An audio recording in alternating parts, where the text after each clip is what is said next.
السلام عليكم ورحمة الله تعالى وبركاته. خوتي خواتاتي، مرحبا بكم معايا في قناة نوال تي في شانيل.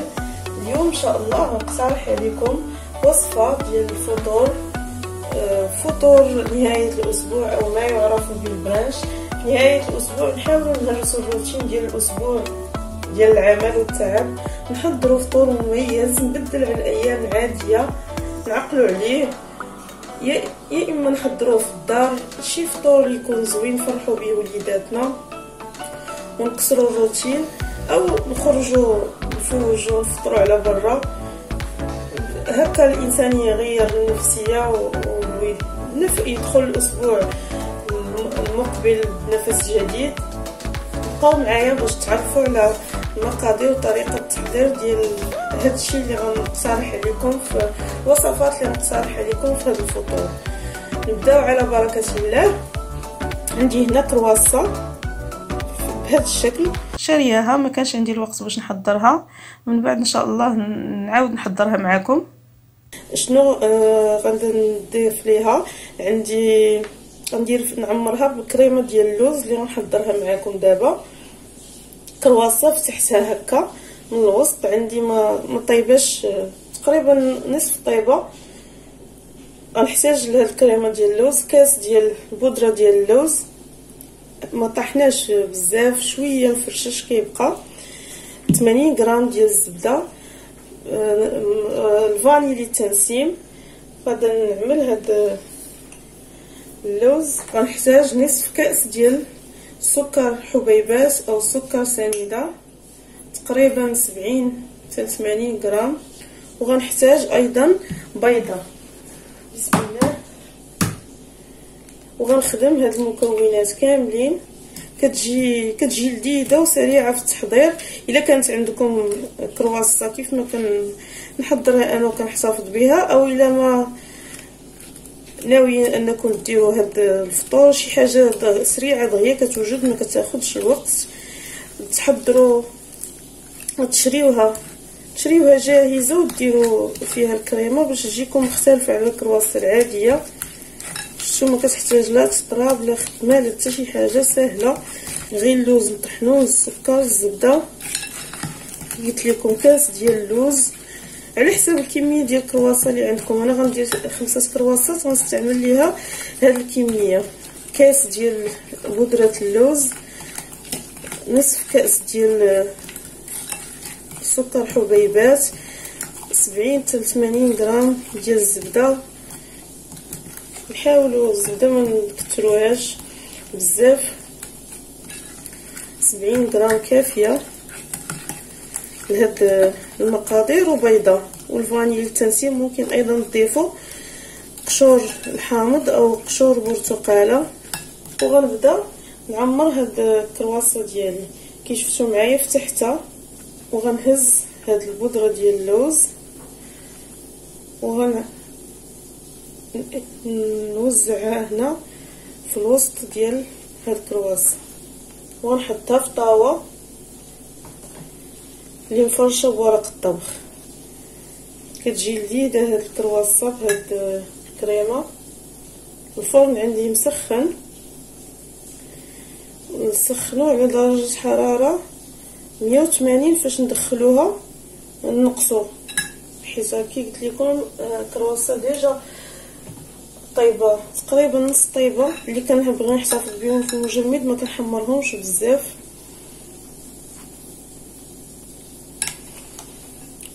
كتستغرق تقريبا 10 دقائق.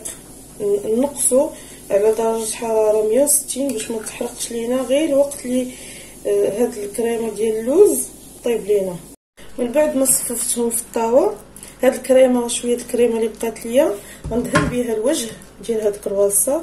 جربوا كرواسه بهاد الطريقه غتجيكم لذيذه. كنعرفوا هاد الفينواز غير كلها اللي معمره بالكريمه ديال اللوز كتباع غاليه في المخابز.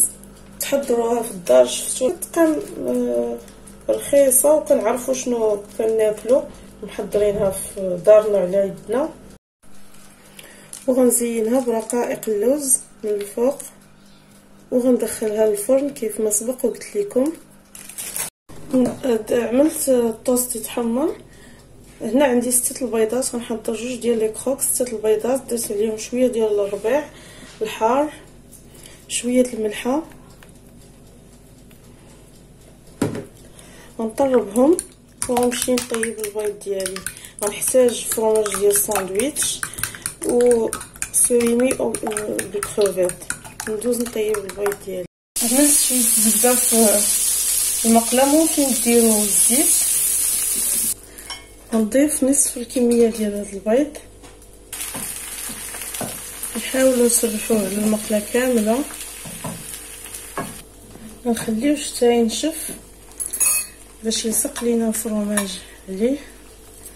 نبدا بسم الله، غندير قطعه ديال الساندويتش الوسط، قطعه ديال السوريمي، ممكن تستعملوا لادان فيمي، قطعه ديال التوست محمص.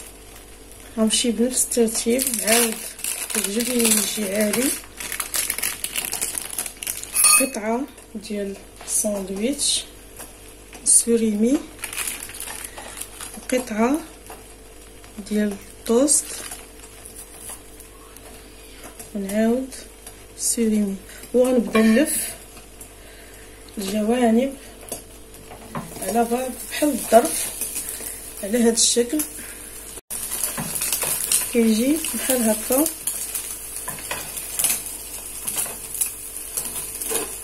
وكنخليوه يتحمر من التحت